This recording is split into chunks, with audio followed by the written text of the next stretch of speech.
Ramazan, Ramazan, Ramazan.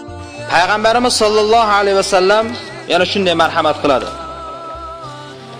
Kim ro'zadorga iftor qilib bersa, unga uning ajricha ajr bo'ladi. Shu bilan birga ro'zadorning ajridan hech narsa kam bo'lmaydi dedilar.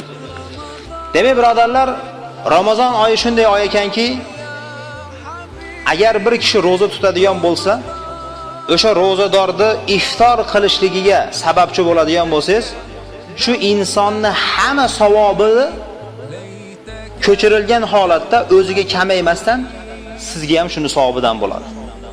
Agar 30 ta ro'zadorni boqsangiz, shu 30 osini qilgan solih amaldan hosil bo'lgan savob sizga ham bo'ladi va uni o'ziga ham kamaymaydi. Bu qaysi oyda? Bu Ramazon oyida. Shuning uchun birodarlar, Ramazon oyida silay rahmni ko'paytirishlik, yetim bechoralarga ihson hadyani qilishlik, Allohga zikrni ko'paytirishlik, tavbani ko'paytirishlik, sunnat ibodatlar bilan mashg'ul bo'lishlik, hayotimizni televizor tagida yoki qandaydir maydonda to'p tepib yoki qo'limizda telefonda ushlab olib yoki ko'chada 4 ta 5 ta odam yig'ilib olib bo'lar bo'lmas gaplarda gaplashib, choyxonaga borib olib taravani vaqti o'tib ketayotgan bo'lsa ham kulishib olib, cho'k choyni piyolada aylantirib ichib o'tirmasdan, birodarlar, Ramazon oyi ibodatga berilgan oy. Bu oyga mahkam bo'lmoqlik kerak. Ramazon oyi, birodarlar, ro'zadorlarning holati 3 xil bo'ladi. Om ro'zasi, xos ro'zasi, xossun xos ro'za. Omlarning ro'zasi nima? Ular shunday ro'za tutadiki, ommaviy insonlar yeyishdan, ichishdan, o'sha ayoli bilan jinsiy aloqa qilishlikdan tiyiladi xolos. Endi xos ro'za qanday? Xos ro'za bu o'sha taqvodorlarning ro'zasi. Bu insonning qulog'i ham, ko'zi ham, tili ham ro'zador bo'ladi. Ya'ni yomon gap gapirmaydi, g'iybat qilmaydi, bo'lar bo'lmas gaplarni eshitmaydi. Payg'ambarimiz sollallohu alayhi vasallam nima dedi? O'zini hadislarida agar ro'zador bilan birov ursa, men ro'zadorman deb aytsin. Chunki ro'za aynan mana shu narsalardan insonni o'zini tiyadigan, nafsini tarbiya qiladigan oy. Payg'ambar alayhisolatu vasallam kim uylanishga qodir bo'lmasa, ro'za tutsin. Chunki ro'za shaytonning yo'lini qisib qo'yadi dedi Payg'ambar alayhisolatu vasallam. Shaytonning yo'lini qisishlik yo'li ham aynan ro'za tutishlik. Inson ro'zador bo'lar ekan, o'zini nafsini tarbiya qilishligi oson bo'ladi.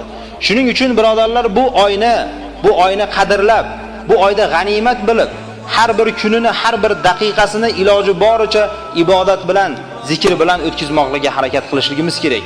Bomdodlarda masjidga qatnab, taroveh namozlariga qatnab, Qur'on tilovatlarini qilib, zikrlarni qilib, birodarlar, iloji boricha hayotimizni ibodat bilan o'tkazaylik. Chunki oddiy misol qaraydigan bo'lsak, mana keling, mana shu 1 yilda olaylik. Aytaylikki 5-6 kundan keyin Ramazon keladi. Mana shu Ramazonga, o'tgan Ramazonda yashaydigan insonlarning qanchasi yetmadi? Qanchalagan insonlar bor edi safimizda o'tgan yil Ramazonda. Biz bilan birga safda turib namoz o'qigan edi. Biz bilan birga turib taravih namozlarida biz bilan qoyim bo'lgan edi. Kerak bo'lsa aytaylik, masjidlarga bir yaxshilik qilgan bo'lishi mumkin. Shu insonlarda bugun ba'zilari yo'q. Alhamdulillah, biz mana shu oyga yetib keladigan bo'lsak, bu katta mukofot. Chunki Payg'ambar alayhisolatu vasallamning 2 ta sahobasi dunyodan o'tdi. Birinchisi avvalroq, ikkinchisi 1 yil keyin o'tdi. Ikkosining amali bir xil edi.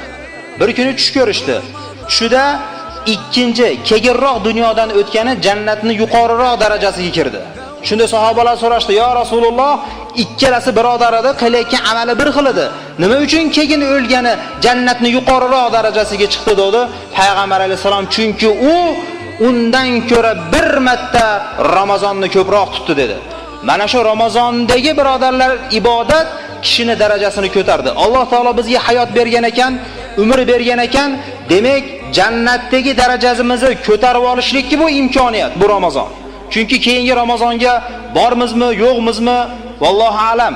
Payg'ambarlarga qachonki Azroil keladigan bo'lsa, jonini olishlik uchun payg'ambarlar hammasi rozi bo'lib, o'zini jonini olishlikka rozi bo'lishgan. Ularning birortasi dunyoga haris bo'lmagan.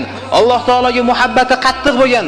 Alloh taolo bilan uchrashligi, bu dunyodan ko'ra oxiratga ketishligini yaxshiroq ko'rgan. Illo magaram Ramazonda, faqat va faqat Ramazonda Allohumma ballighna Ramazon, Allohumma ballighna Ramazon, Allohumma ballighna Ramazon deb duo qilgan. ya'ni Parvardigoro bizni Ramazonga yetkazgin, meni Ramazonga yetkazgin deb duo qilgan.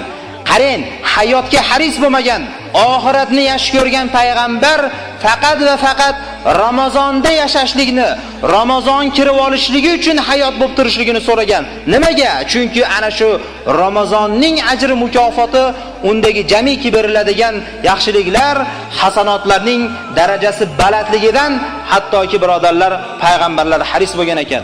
Ramazon haqida gapirsak birodarlar juda gap ko'p, lekin bizni esa vaqtimiz oz. Iloji boricha qo'ldan kelgancha Ramazon haqida qisqacha yetkazgan bo'ldik. Inshaalloh birodarlar mana shu belgi Ramazon oyini har yilgidan ko'ra yaxshiroq tutishlikka niyat qilsak, belni mahkam bog'lab, mana shu yil inshaalloh Ramazonda Alloh taologa o'zimni qanday bir banda ekanligimni ko'rsatib qo'yay. O'tgan yilgi Ramazondan ko'ra bu yilgi Ramazonga o'zingizni o'sganligingizni, iymoningizni darajasi balandlaganligini, nafsingizni qisman bo'lsa ham tarbiya qilganligingizni mana shu Ramazon oyida birodarlar isbotlab qo'ysa inshaalloh yaxshi bo'ladi. Va oxiru da'vana anil hamdulillahi robbil alamin.